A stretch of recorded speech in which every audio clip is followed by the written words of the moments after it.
créanciers, ce qui incite les assureurs à mettre toujours plus de pression, notamment sur nos honoraires.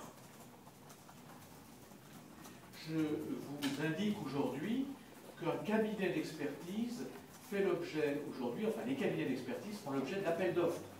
C'est-à-dire qu'une compagnie d'assurance, avant de confier par exemple des dossiers type dommage ouvrage, type responsabilité civile décennale ou type RC, je vous donne l'exemple de Generali.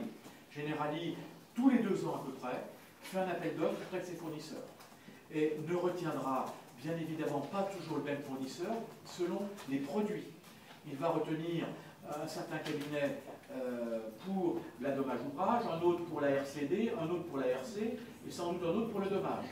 Mais aujourd'hui, nous répondons à des appels d'offres qui sont de plus en plus sophistiqués. Ces appels d'offres nécessitent pour nous une organisation beaucoup plus importante.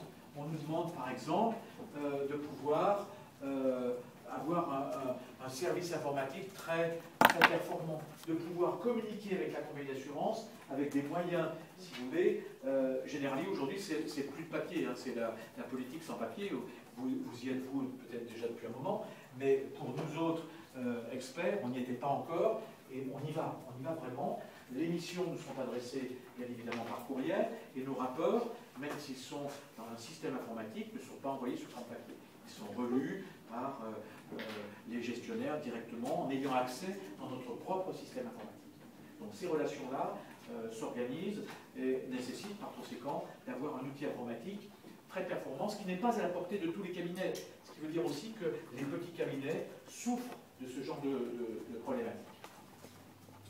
Autre aspect, on a dit tout à l'heure que le risque de construction globalement était déficitaire pour les compagnies d'assurance.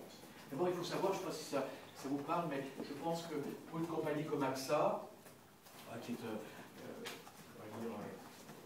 la construction doit représenter 1% de son chiffre d'affaires. C'est très peu de choses, c'est presque une niche pour eux. Et puis, dans ce 1%, eh bien, bien souvent, c'est quand même déficitaire. Alors, ce n'est pas tout à fait vrai, bien évidemment, pour certaines compagnies qui se sont spécialisées dans le droit de la construction. C'est le cas, on va citer d'Alpigia, par exemple, allemand, hein, qui est assez rigoureux et qui on travaille beaucoup. C'est le cas de la SMA BTP, qui est un grand spécialiste de l'assurance construction. Et c'est le cas également pour votre région de l'auxiliaire. À cet égard, je retrouve de temps en temps des personnes que j'avais eues en formation, etc., enfin dans le cadre de l'IAL, qui travaillent dans les compagnies que je viens de citer.